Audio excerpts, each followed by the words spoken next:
Hello and welcome to another episode of Reality Check, where it's mind over chatter.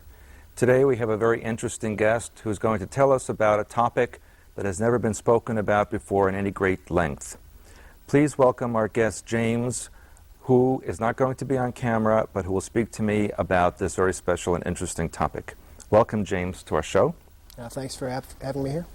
And the topic that we're talking about today is a subculture that's known as furry. Can you explain that? Well, this is basically a subculture that involves people who take on the personas of various animals, like animal-human hybrids or anthropomorphic animals. There's sort of a big culture of art around it. It's a pretty sizable internet subculture, possibly one of the largest, if not the largest, internet subculture.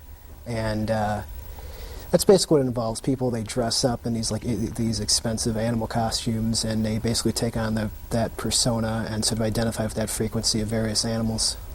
So in a way it's kind of like taking on the character of a cartoon character, or is it any kind of animal or a specific? No, mostly various species. You know, people who heavily identify them specifically as a mix of this animal and human, or kind of a hybridization type of thing. Basically, yeah. And people take this really seriously. It's like they take it almost like to this shamanism level, where they just let it intrude in every aspect of their lives, and they dress as these animal people, and they go to conventions that way. And the biggest part of the culture, though, is the art on the internet, which has sort of flooded the internet. You know, the art.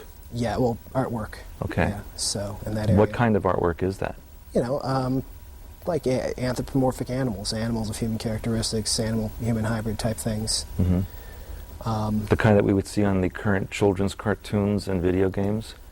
Most of it's portrayed a bit more realistically than that. I mean, there's some who are into that sort of cartoony type aspect. I certainly am not, and that's sort of like a small part of it. That sort of gets confused with it, because a lot of the people go to these conventions, the only costumes they could afford are like mascot costumes. Right.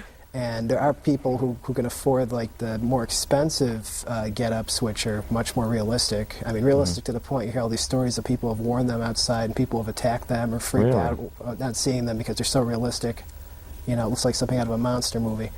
And so people think it's cartoon associated, but that's more of a misconception, because people can only afford those like mascot costumes, and they look cartoony. So, how many people would you say are involved in this kind of a subculture? Easily hundreds of thousands in this country, maybe millions. I don't know. It's wow. It's a huge. I mean, if you just look at the internet presence and the number of conventions per year. Where are these conventions held? Major cities all over the country. There's like 4 different traveling circuits of them that stop in different countries, and people show up from that region. And I've never been to one, never had the,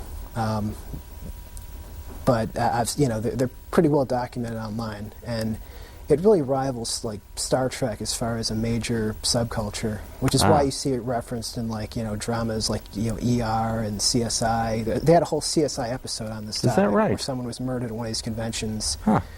And he was shot because someone thought he was this type of animal when he was actually like a fox. They thought he was a wolf, but it was. So it's starting to come out. I still think a lot of people don't know what's going on with it, but. It's a pretty big culture. It's almost bewildering why it's so big. When did you first get involved in this? Well... Or how did you? Well, it really ties back to... I had sort of an abuse issue when I was younger. When I was around 7.5 or 8. There was a show on, a horrible science fiction show, or, pretty, classic bad 80s television show, Manimal. I've heard of that. And it scared the hell out of me. It really frightened me when I was that age, that show. Especially the transformation scenes. And, where they actually shapeshift. Yeah. Where the main character would turn into whatever. You know? And that really frightened me. And like my stepfather apparently thought it was funny that it frightened me, so he'd make me watch it occasionally. Nice guy. He was, but he was always trying to do things to toughen me up, you know? I mean, he was just kind of rough and always wanted to toughen me up, even though I'm like, 8. But I guess that's where I could really pinpoint where that sort of got written into my sexuality. Even though he didn't do anything sexual with me, it sort of got written into my sexuality. Mm-hmm. So there's a sexual part of this subculture. Yeah, oh definitely. I'd say there's a big sexual part of this subculture. Meaning that these people can only get aroused if they're in costume like this? Or you know, really identifying themselves with the frequency of that animal they feel they're connected to. Mm-hmm. Yeah. Does it have to be the same species? In other words, if a couple meets, do they have to be of the same type of animal, or can it be different? No, it's not like that at all. No, I haven't noticed any compatibility things like that where you have to keep it the same. No, Mm-hmm. I haven't noticed that as far as the stories of people who've gotten together through these things. So. Mm-hmm. I'm not aware of other stories of, I mean, for me it's pretty explicit, the abuse that caused that, but I don't know what, with other people. I can't believe this hundreds of thousands of people were abused in this real narrow way. With me, I can identify the source of the infection, but with other people, I'm like, I don't know where these people are coming from. So, what are the age ranges of these people? All over the map. I mean, literally, just all over it's a worldwide thing too, but it just age range, racial too. It's all over the map. It's literally, it's just like just a shotgun demographic. It's just really expansive. Do you know when this began, as far as a year or approximately when this culture sprang up? Yeah, I started to notice it with the rise of the internet. Like in 1995, it was like probably one of the first major internet cultures. I mean, there were things before that in 1995, the internet, bulletin board systems, but really when you had images online, that's when it really started to take off in a really,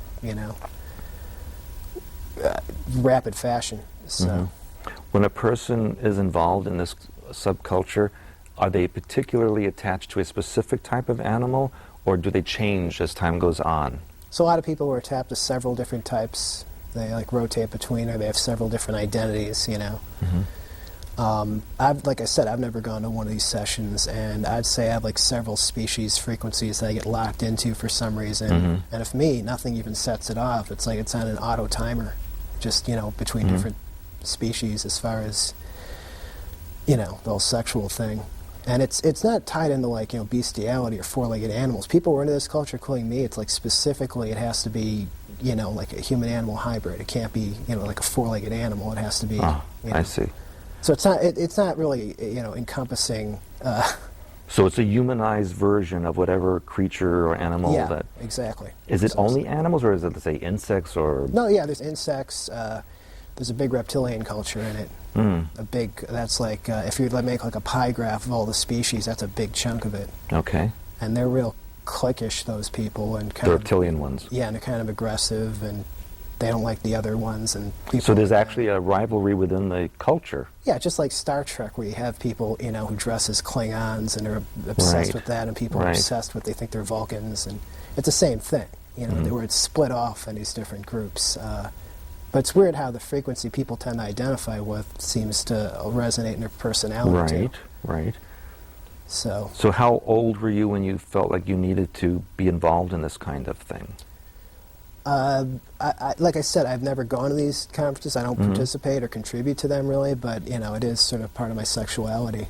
But I guess like I said, that abuse situation, I guess that's really led to that. But when I first got, I guess 18, college, when the internet it just was all over the place. It was hard to resist, because it brought up I guess that trauma or that damage that I had from that. Is it psychologically a way of then overcoming that trauma by actually becoming a character like the one you feared? Well, I guess it is. Yeah, I mean, and you hear about that in other trauma where, they deliberately show some trauma, and then people respond by splitting and identifying with whatever they're frightened by. So I guess I'm textbook on in that way. But I know that, like with me and with a lot of people in this culture, sexually it sort of ramps up our libido because we're dissociated. We're able, like me personally, my ability sexually, my recovery time and my ability in that area is way beyond normal. Even now, I mean, several times beyond normal, because when you're able to dissociate into that state or back again, you're able to like replenish yourself quite quickly without getting graphic. You know what I mean? I mean, recovery time is like superhuman. And there's other people I've met who boast of the same thing, that sexually they're so much better and they're able to do things their friends can't, but because they're dissociated. They're able to like their sexual stamina is way beyond normal. Or are they assuming a characteristic of that particular species that they're emulating? Basically, yeah. I mean, not physically, but mentally, yeah. Well, that's my question is that when you are in this role, do you assume the behaviors and mannerisms of whatever animal it is that you identify with? Some people do outwardly. I don't outwardly. I mean, people I've had relationships with didn't notice anything. A lot of people, you won't notice it. I mean, I guess that's the thing of altars. You could be at an altar and the person right next to you would have no idea. So you don't actually have to dress in that particular... No, I don't. Some people feel the need to and behave that way, yeah. I see. But I don't. But I could be locked in that frequency and they'd have no idea. So I don't externally show it, but I am in that frequency, and then, Do you associate with other people that have this particular issue? I'm one of those people who has trouble doing that because I know what caused it in me. So it's like other people, I'm almost like, well, it's a bit easier to excuse myself. Other people I just wonder about because I know the abuse that caused mine, but other people I'm like, okay, what's their abuse? I don't even want to know their issues. So no, I don't associate with anyone else in that culture. I ran into people in college who were into it, but it's like, even though I'm into it, I'm creeped out by the kind, it's like that old line from Marx, I wouldn't want to be in a club that would have me as a member. Right. Exactly. I wouldn't want to be in this type of club. Even though I'm into it, I'm freaked out by the kind of person who's into it, even though I'm into it. So you're not happy in this role? Oh, God, no. I mean, everyone, a high percentage of people have some kind of sexual hookup or some kind of weird fetish, but this just is like, it's too odd for me, and it upsets me that it is part of my sexuality. So, well, if you don't dress as that, and you don't have to be sexually intimate with someone who is like that, how does it then interfere? Because sexually, when I'm doing something sexually, I have to be in that frequency. Some other species. You must assume frequency. that identity. Yeah. Exactly. Even though you wouldn't notice it to see me or deal with me when I'm in that state, I'm in that frequency. I could safely say I've never sexually done anything as myself. Even though I look like I'm not. But the other person doesn't know either? No. Okay, so then in the culture itself, in the subculture itself, what percentage identifies with the character through all parts of their life, not just the sexual part?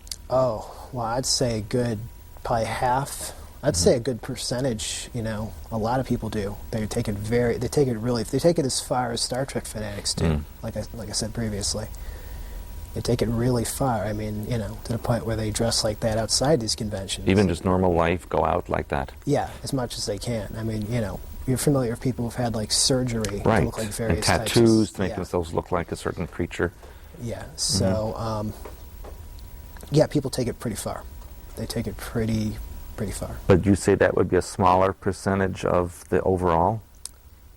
I'd say probably a quarter, maybe. I'm just guessing. This is a wild speculation, but a small percentage do. It's like I said, it'll be various states. Some people will go out dressed that way. Some people won't. Some people have private meetings. Some people will. It's all over the map, really. But. Some people, it's just, I think it's got the same level of fanaticism as Star Trek. It's got that range of people who just call themselves fans, and it's people who dress like that all the time. I'd say it's got the same exact slope of, And yet this subculture is not popularized by the media as much as the Star Trek people are. Well, I think that's because, Star Trek, chicken or the egg, right? Star Trek came before the culture. This would be like if someone started Star Trek culture and someone said, "Oh, let's make a series based on this." So it's like sort of a chicken and the egg thing. So, well, I imagine now with the new cartoons out there and shows where they show shape-shifting or people switching into other creatures, that this subculture would become more popular, especially among young people. Yeah, unfortunately, I think I hate to see kids exposed to that kind of thing because I was exposed to that kind of thing, and like I said, it really bothered me when I was like 8. But it forced me to watch it. My stepdad, I guess, to toughen me up, and So there could be kids out there, people just presume kids want this thrown in their face, but there could be kids out there with this type of thing thrown in their face that are freaked out by it and don't want to say anything because they don't want, their friends to think they're weak or they're, why would they, so there's probably kids out there who are scared by this kind of thing that are going to be traumatized the same way I am, and it'll end up becoming part of their matrix in some way, or maybe sexually too. So. Well, do you think shows like that you watched, was it Manimal? That was the one that you... The one I didn't want to watch, right. Yeah. Do you think that a show like that was designed to imprint on specific viewers this type of change for their future? It very well could have been. I don't know who produced it and what studio it came out of, but I know kids shouldn't be exposed to that kind of thing. I mean, I know from personal experience that it just the kind of what they deluge kids with, the fantasy, the magic, or this kind of thing ends up programming them, just automatically, basically. And it's getting so, like when I was growing up, cartoons weren't that bad. I mean, they were, in the 80s it was robots and ninjas fighting robots. And, I mean, it wasn't that bad, but now it's like everything is magic and shape-shifting. Right. And you see these kids, it's much more like mesmerization, and it's like explicitly programming. And if I had any kids, I wouldn't let them watch 1 second. They would, none of it, because I know the kind of damage that can come from that. How do you feel about the connection to Disney items and programming, with the characters that they portray? You don't see much of that at the conventions at all. That's No? very small. People see that. They'll see someone dressed like that in like an animal suit that isn't put together well, and they'll think, oh, just like Disney. But it's just because that's the best they can afford. So then people associate it with that. So it's not really... So they're two separate things. Yeah, and it's really a matter of people who really want to go to these conventions so badly. All they can afford is this, goofy-looking mascot suit, when they really want something much more realistic, like you'd see in... trying to think of some film, like I Wanted Dr. Moreau or something. Well, a film like that, what effect would it have on someone with this particular type of modality? Well, I mean, it would probably be a trigger, definitely. You talk about triggers all the time, sexually, so... Or like Planet of the Apes series, that kind of thing. Would that have any kind of connection? That's funny. You don't see almost anyone identify with like a primate-type base, which is weird. You'd think you'd see more of that. You see none of that. Primates are just out, so... Because it's interesting to me, I just recently did an EIN show about scientists injecting human brain cells into mice and into also chimpanzees, and that these animals started taking on human characteristics, so that in effect they were becoming living examples of what you're describing. Yeah, and of course people in that culture are always really excited about that, which I'm certainly not, because I think that's sort of disgusting and tragic, but that kind of genetic splicing and manipulation just shouldn't be done. But yeah, I mean, I don't know if this is some kind of programming to help pave the acceptance of that kind of thing, because I know you said this was done back in the ancient world. They used to create these type of hybrids. Yes, right. And release them, and this kind of thing, the people who are into this culture, of course, would be totally compliant with that kind of thing. In fact, you could pretty much use anyone in this culture in a sexual ritual with any of these hybrids they've created. Exactly. And they work perfectly, I mean, they'd be perfectly willing to, That's why I was curious of when this particular culture, or subculture as you call it, became popular publicly. Like, did it just appear in one year, or did it gradually build up, or has it always been there and just became more open?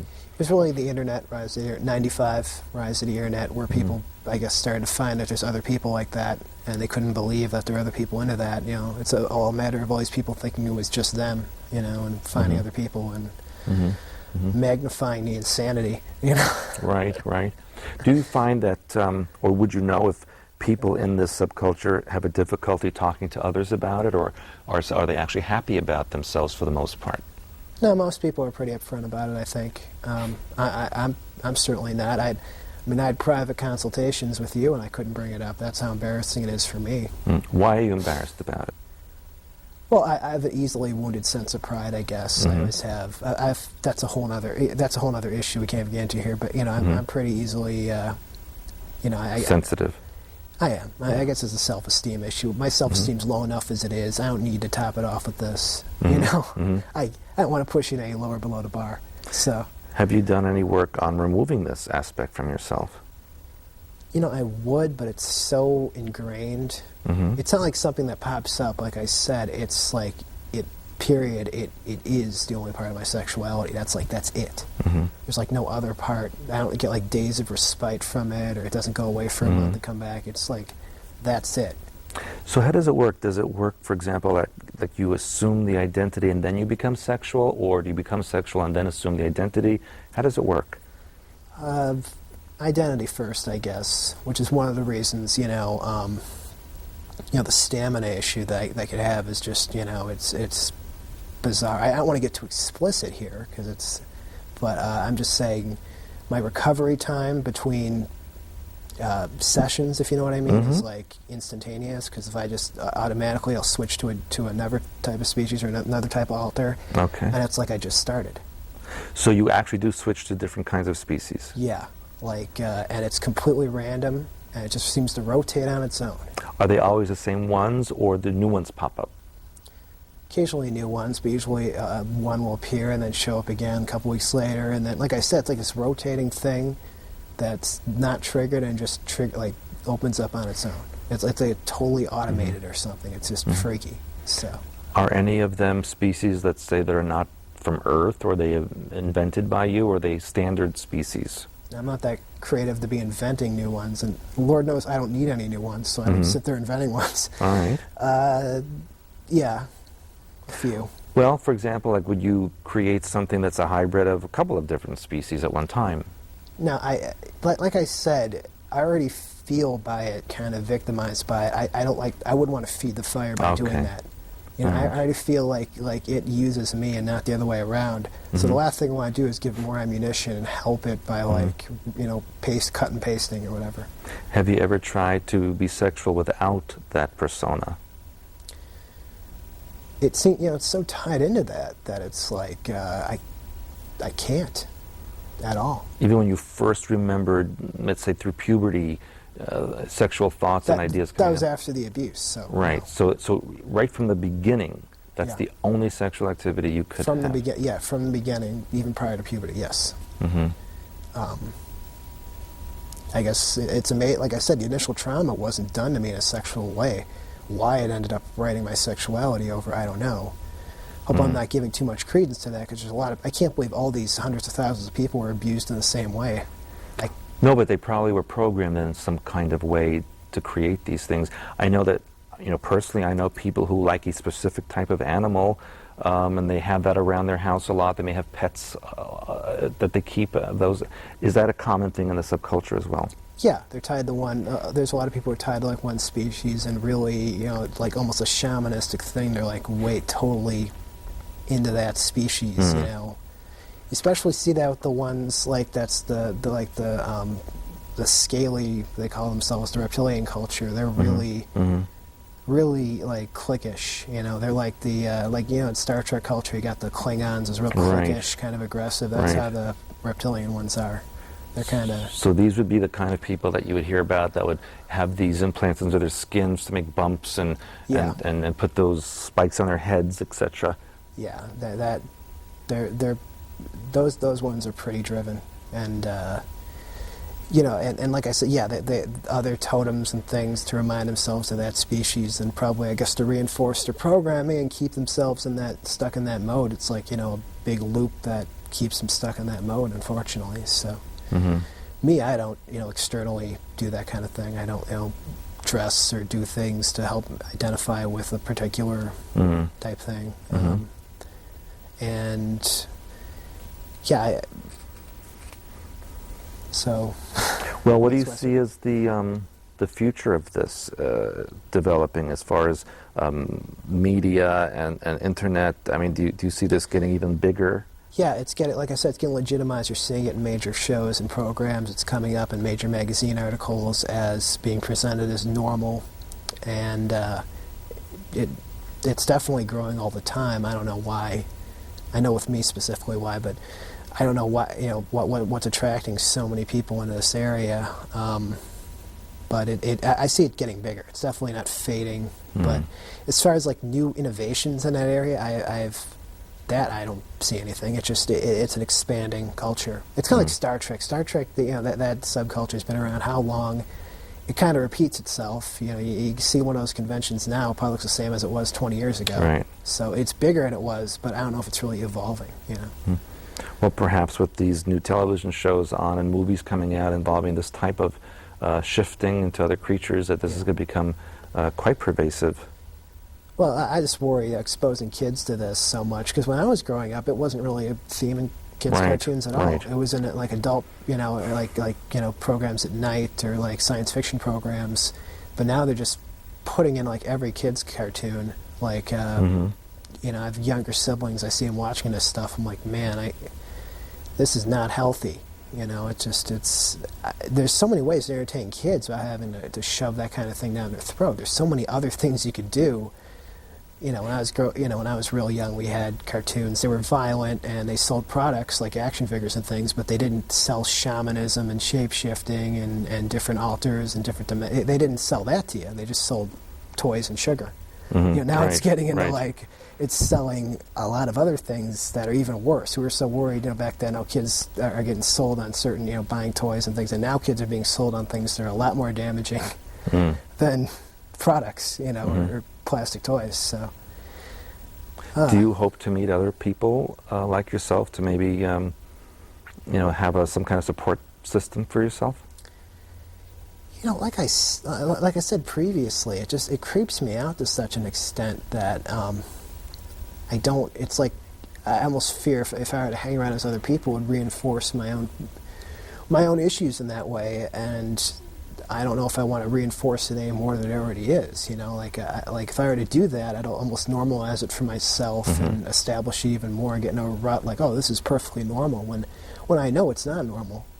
And not that I want to be normal that badly. It just now, what does normal mean? Yeah, I know.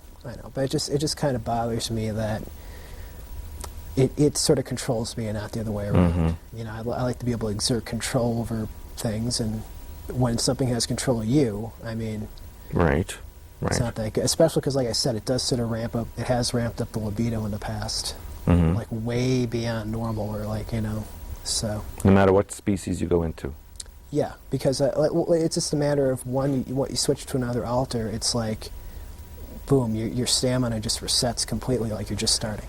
Would these be species that are known for their sexual activity? No. Not known for the prowess or anything. It's just a matter of, there's people who associate this way just in other people, right, sexually, and it associated, and then they're able to just block off that and then start over again by switching to a new altar, and they've started again. It wouldn't be surprised me if a lot of people in the porn industry have different, hundreds of different identities. That's why they're able to reset themselves so quickly. That would make sense.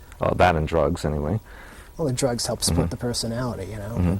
Have you tried any deprogramming techniques?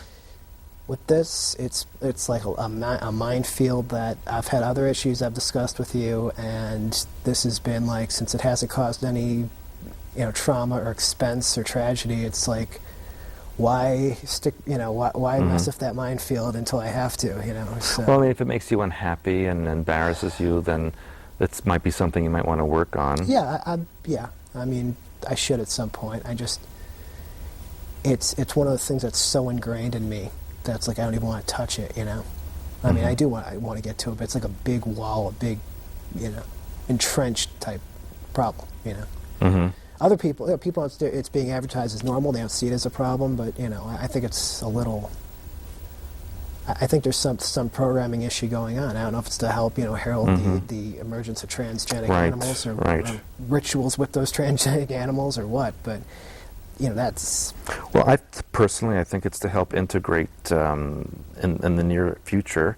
The mix or hybridization of humans with other animals to create a subspecies for specific purposes, and to get people accustomed to it and even sexually active with them to perpetuate that subspecies. Yeah, you'd be able to use people from these, like I said, the sexual rituals with reptilians or hybrids or chupacabras or whatever, So, these people would be perfectly willing to do it. You have a whole pool of people from different backgrounds and lives that you can call upon to use sexually And you'd even be able to identify them. Okay, these ones would be attracted to this species. These ones would be attracted to, this type of hybrid. These would be attracted to reptilians. These would be attracted to mammal types, You'd even be able to identify them at the convention. Just pick them out like a buffet, for a ritual, Well, James, guess what?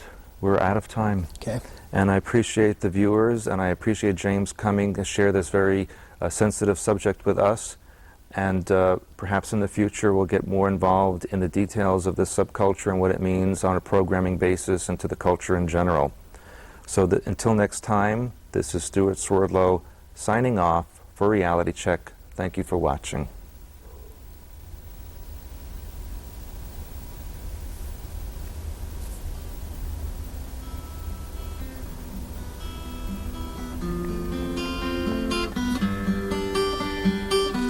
How you doing? Bad? I think you did great. I did, but I feel horrible. Well, I think that you did a great job, and I think that you helped a lot of people, and I think people who are programmed in certain ways. So you did a really good job, and you should. So poised and so restrained, holds tightly to the reins, but sings a different tune behind the moon.